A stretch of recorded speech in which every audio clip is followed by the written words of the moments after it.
Hello, world, and welcome to stackCast, your go-to source for all things related to cloud security and cybersecurity compliance. I'm your host, Martin Rieger, and I'm thrilled to embark on this journey with you as we navigate the ever-changing landscape of cloud technology and cybersecurity. In a world where our reliance on digital technology is an all-time high, the need for secure and compliant data practices through states and federal government has never been more crucial. We hope to make this podcast not only informative, but engaging and interactive. So we encourage you to share your thoughts, questions, and experiences. And who knows, you might be featured in one of our future episodes. Thank you for tuning into stackCast. We can't wait to embark on this enlightening journey with you. Let's discover, design, and deploy our digital future together. All right. Well, thank you for joining stackCast today. With us, we have Nick Mistry. Nick, thank you for joining us. To kick things off, can you just tell us a little bit about Lineaje and what made you guys decide to start this company? Yeah, no, thank you. Thank you for having me.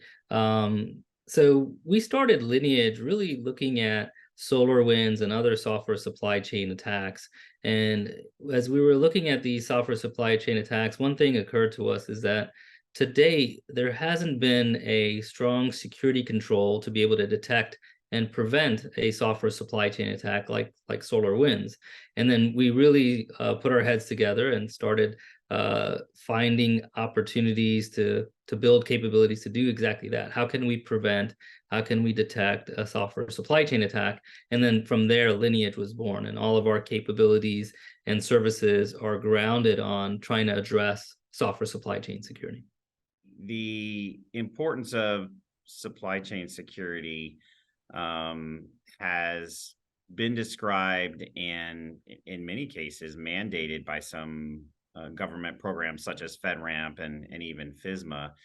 And with that, they're requesting what's known as an SBOM. And so today, the purpose of our discussion is really to decode that and understand what that means. So just for our audience, can you give us a quick rundown of exactly what is an SBOM and why is that becoming the focal point of cybersecurity audits and the government's concern around software security? Sure, no, that's a great question. So an SBOM is a software bill of materials. And in essence, an SBOM is a listing of all of the software components that exist within the software. And the reason this is important is really twofold. One is we're seeing that approximately 80 to 90% of software, and this is true of all software, is comprised of third-party or open source. And the challenge with having 80 to 90% of software derived from open source is that when developers pick these open source packages, they're seeing maybe one or two levels deep of dependencies, meaning the components that they're picking up have other components, and then those other components have other components. We call them dependencies and transitive dependencies. The challenge is that those dependencies and transitive dependencies are opaque. They're not readily visible to the developers as they're grabbing them and using them. And then why is that critical from a cybersecurity perspective is that having an accurate inventory obviously is the first step in cybersecurity. Knowing all of the components in your software is incredibly important. And the reason that's important is that's how we understand the vulnerabilities and weaknesses that are associated or embedded within a software as a starting point. And the second part of that is, as we've seen with many of these software supply chain attacks, there are bad actors that are taking advantage of these vulnerabilities that are deep inside what we call the software supply chain of software, and then compromising those to then engage in attacks on customers that then use that software. That's pretty awesome. So, understanding where Lineaje came from, ultimately, what would you say sparked the idea for creating the SBOM exchange itself, and maybe tell us a little bit about how that actually works? Yeah, no, absolutely. So our SBOM exchange platform, the Lineage SBOM exchange platform, came about mainly because as we were working with some of our key customers, we recognized the need to share an SBOM for transparency's sake, right? And wanting to support not only the compliance aspects, but also being able to provide information to their customers about their software and potential vulnerabilities. If we go back to a scenario like Log4j, which I know everybody's familiar with, at that time, there was no mechanism for software producers to share whether Log4j, the vulnerable component of Log4j, or the patch or the fix was available or was even present in the software that you were using. And so really this use case of being able to share not only the SBOM, but other relevant information with, from a software producer to a software consumer came about really by working with some of our software producer customers and this need. More equally important is, how do we do this at scale? How do we do this recognizing that software is dynamic, right? And the threat landscape is dynamic. So it needs a platform that can support that dynamic nature and providing, real-time information to the entire ecosystem with regard to vulnerabilities in the software supply chain.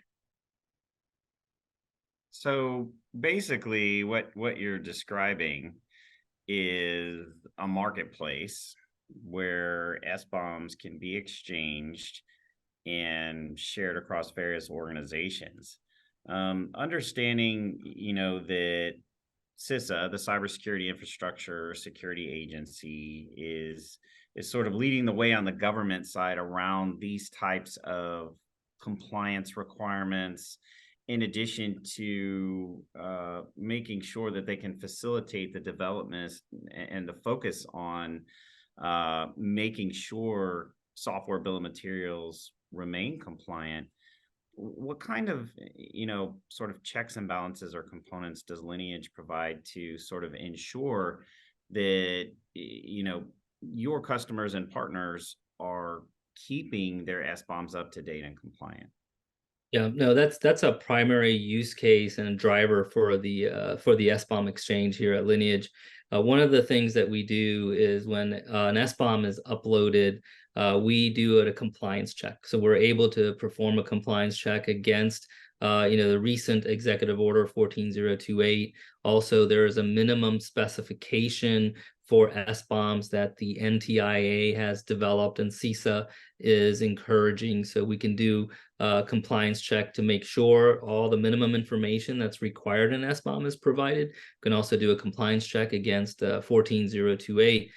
So software producers can see, are their SBOMs compliant to begin with? And once they're comfortable and it passes our compliance checks, now they can share that information with consumers. And so there's, the market exchange, if you will, to use that analogy, there's two parts. There's the people that produce the software and then the entities that consume the software. So certainly the producers will be able to check their compliance of their SBOMs and then share with the consumers. And the consumers now have the ability to see an SBOM from the software producers that they're using, and then also any relevant information such as vulnerabilities or other risks that are in that SBOM. And so that's the benefit, is they get to see the compliance checks on both sides. And these standards and compliance standards are really driving what I believe is the transparency within the industry that's needed, right? And I think it's benefiting both the producer side and the consumer side. So the conversations that I've had with a number of companies around SBOMs is, okay, we've determined the supply chain risk. We put together, our bill of materials, right? Our ingredients. And now, they went from one, having a certain number or known number of vulnerabilities using traditional, CVE vulnerability scanning type tools, to now having a expanded upon list that potentially could go into the thousands of other vulnerabilities and issues. But the biggest concern and where I think most companies are worried is the sharing of those vulnerabilities and that information.